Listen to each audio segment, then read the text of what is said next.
My battles are fought in silence, but my war cry can be heard through talent. Sometimes you feel alone and you never know how to really express yourself, or maybe you're not good at talking, but it's a good therapy expression.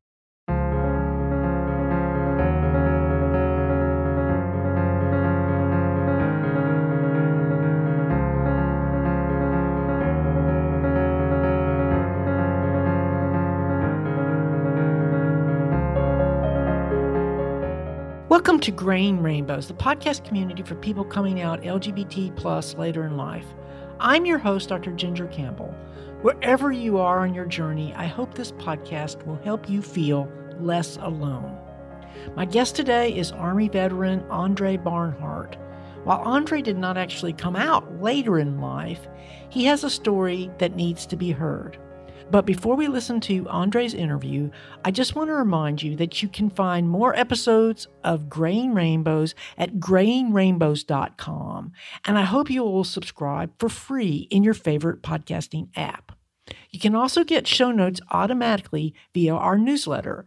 Just use the link in the show notes or text Grain Rainbows, all one word, to 33777. That's Grain Rainbows spelled with an A, all one word, to 33777. Also, I'd love to hear from you. Please send me email at grainrainbows@gmail.com. My guest today is Andre Barnhardt. Andre, I want to welcome you to Grain Rainbows and thank you for volunteering to share your story. If it's okay with you, we'll just jump in and you can tell us your story in your own way.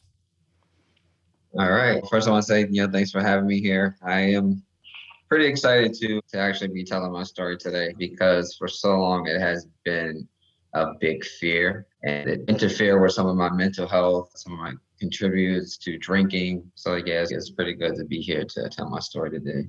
And you're Army, is that right?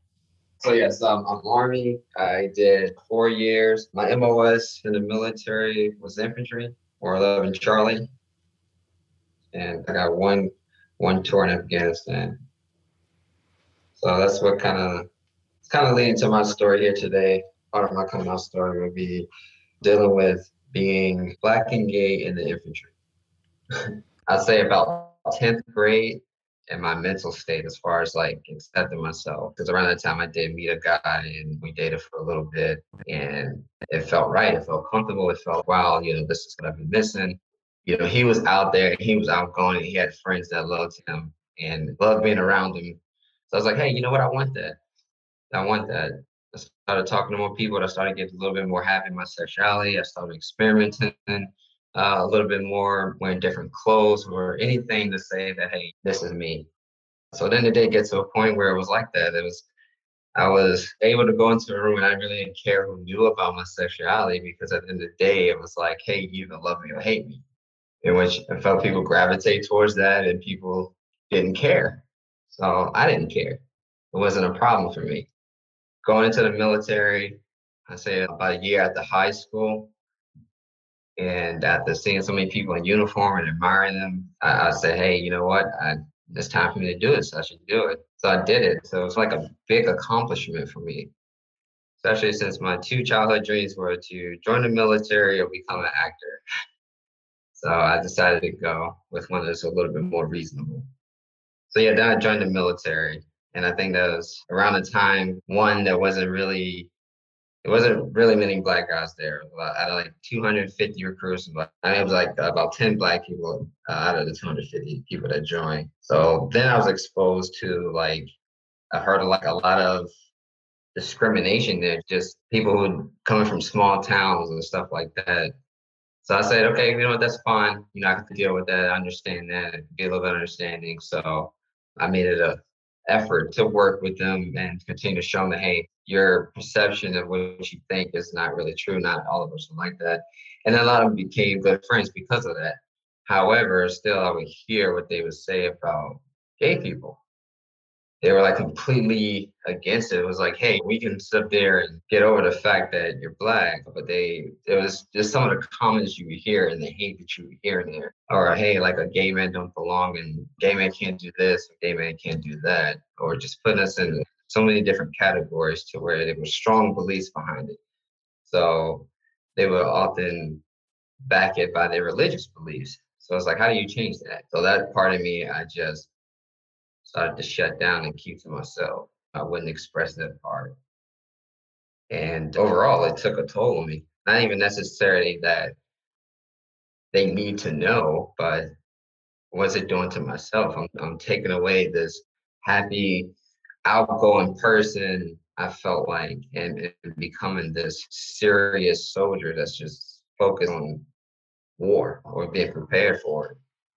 I grew up dancing. Dancing was my thing, and it was frowned upon when I joined the military. As like I said, something soft or gay or however they like to express what they think gay is.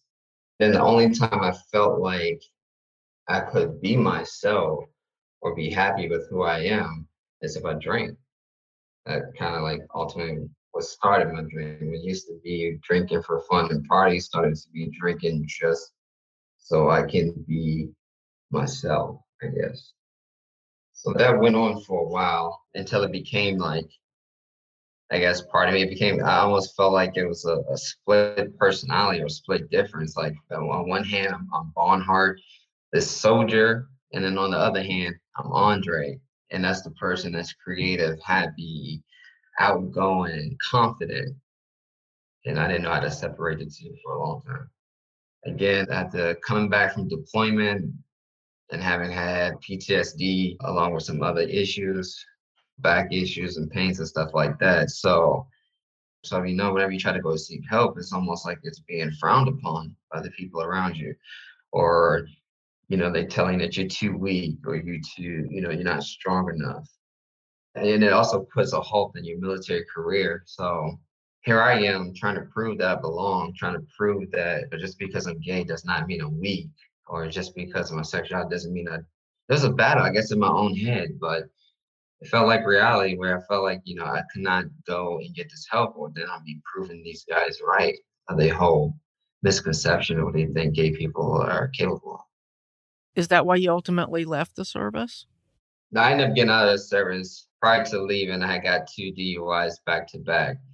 There was some other issues. Like not only was I was being a lot of cases I was being discriminated against. I think this might be a different topic, but I got Article 15 for missing ACAP appointments.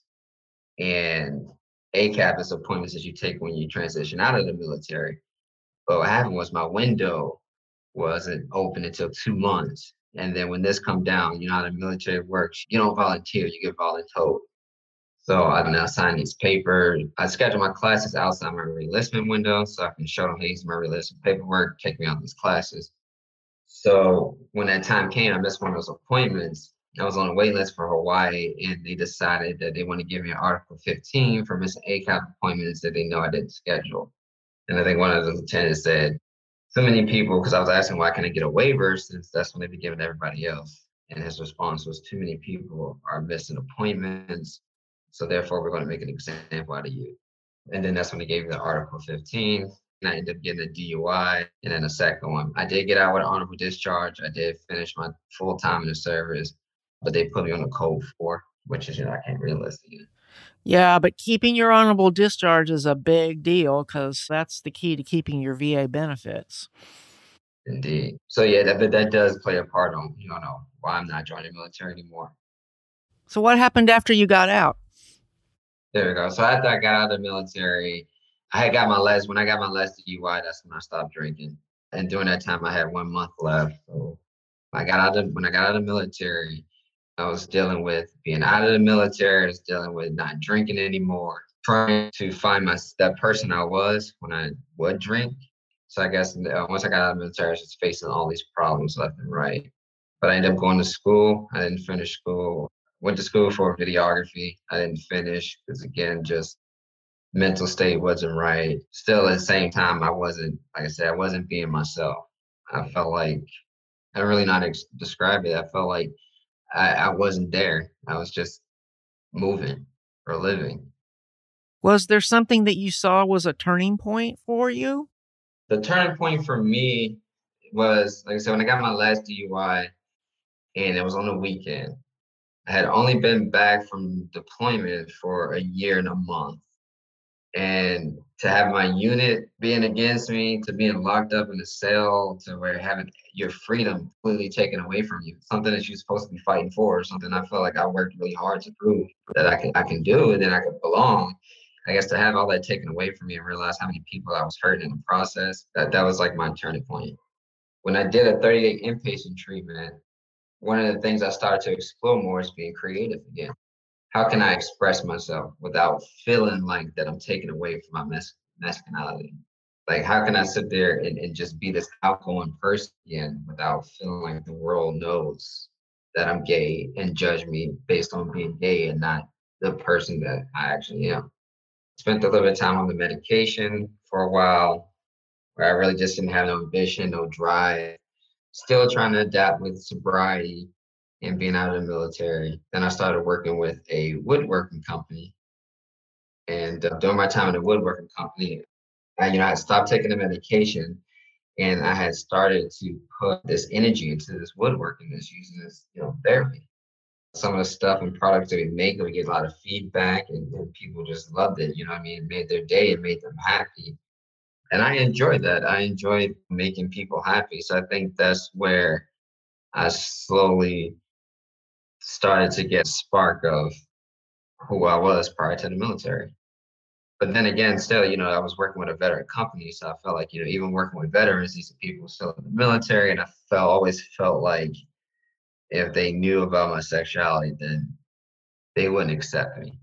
Or maybe since I was working with such a patriotic company who made American flags, with their customers or something like that find out about my sexuality and say something or bash the company or be like try to put different the hatred beliefs, and that causes a whole scene. You know what I mean? So, what finally did you do to deal with that? One of the things I finally did to deal with that is this talk show here, participate in podcasts and talking to different people. It's only been recently, I think, for like the past 6 months. It's only been recent, but I realized over the time and just growing and maturing, and noticing where I'm at my best. And when I'm at my best is when I'm being myself and I'm not hiding who I am in order to please a crowd. So one of the things I've done that here, it's like I'm doing now is facing one of my biggest fears where I feel like it's been holding me back is talking about it. And so far, I think it's been overall pretty good to my mental health, to do so as well. Everybody that has come on this show has told me that sharing their story was powerful to them, but then they've also said if it reaches one other person, then it was worth doing. And I always get somebody for every episode, that person that helped me. So I'm sure that your story is going to help somebody else. Andre, I have a few questions I would like to ask you, but before I do, is there anything else that you really want to tell the listeners?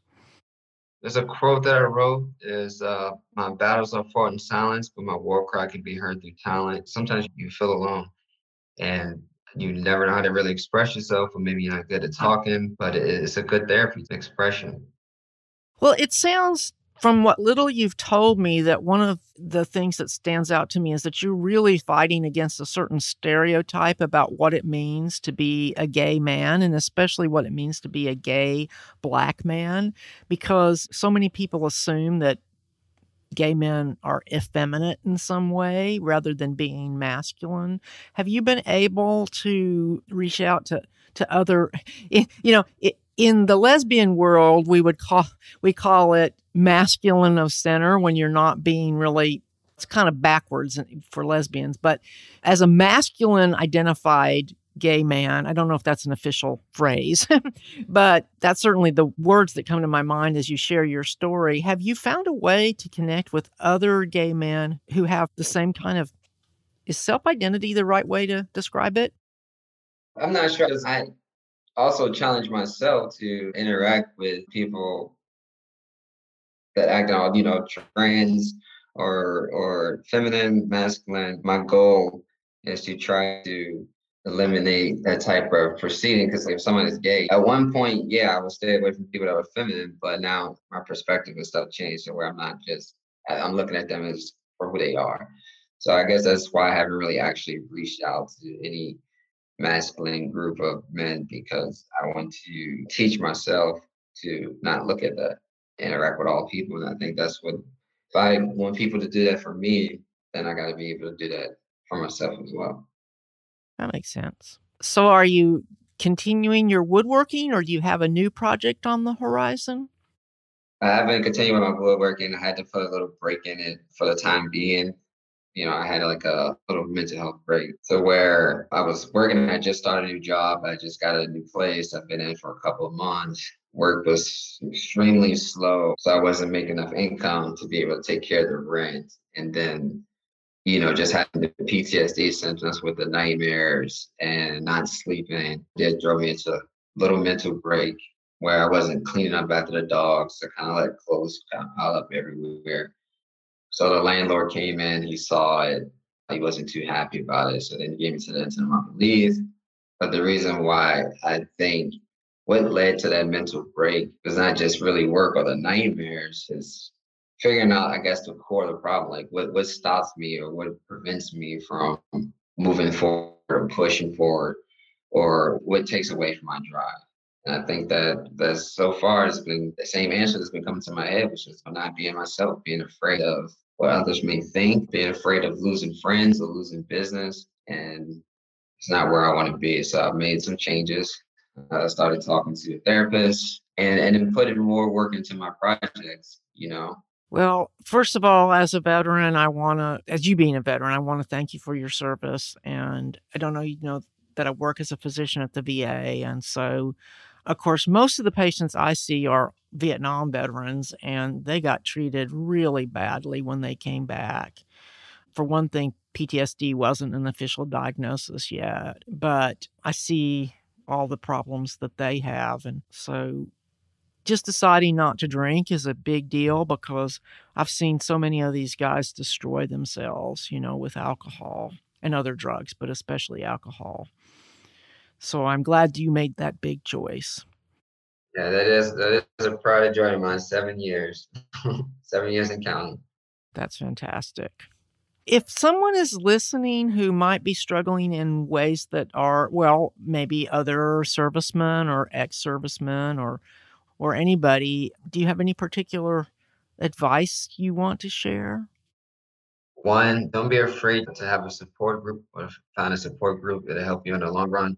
Don't be afraid to talk to somebody. It's one of the things that'll set you up for success in the future. And mental health is very important. And if you have stuff that you're battling with, there's other people out there too fighting, and taking notes is a big one. Andre, I really appreciate you sharing, and I'm honored that you decided that you would reach out to me since you're just getting started at the sharing of your story. I'm honored to be one of the first people that you share it with, and I'm looking forward to sharing it with the podcast listeners. Definitely. I appreciate you having me here. And like I said, I read some of the stories and listened to a few podcasts that you've done before. And like you said in the beginning, as long as it helps one person, your podcast is only help. If it helps one person and it brings other people in, I feel like it helped me just listening to it. I want to thank Andre Barnhardt for taking the time to come on Grain Rainbows. As he told you, it was very hard for him, or has been very hard for him, to share his story. And that's the reason why I had him on the show, even though he's not necessarily later in life. And it was kind of disturbing to learn from Andre how difficult things remain in the military for those who identify as LGBT, that he did not feel like he could really be himself while he was a soldier under the stress of being in a wartime environment. It doesn't really seem fair. So now he's fighting his PTSD and trying to reclaim his identity as a gay man. I'd love to hear your feedback about this episode or any other episode of Grain Rainbows. You can write to me at grainrainbows@gmail.com. As always, you will find more episodes of Grain Rainbows on the website, grainrainbows.com, and you can subscribe for free in your favorite podcasting app. Actually, any audio app, since podcasts are now available in apps like Spotify and Pandora. You can also get show notes automatically via our newsletter. There's a link in the show notes to the newsletter, or you can text Graying Rainbows, all one word, to 33777. That's Graying Rainbows, all one word, spelled with an A, to 33777. I also want to thank those of you who are supporting Graying Rainbows via Patreon, patreon.com/Graying Rainbows. You can also support my work by buying a copy of my book, Are You Sure? The Unconscious Origins of Certainty, from your favorite online bookstore or at brainsciencepodcast.com. And of course, I hope you will share Graying Rainbows with others. I'll be back next month with another interview. Until then, please check out my other podcasts, Brain Science and Books and Ideas.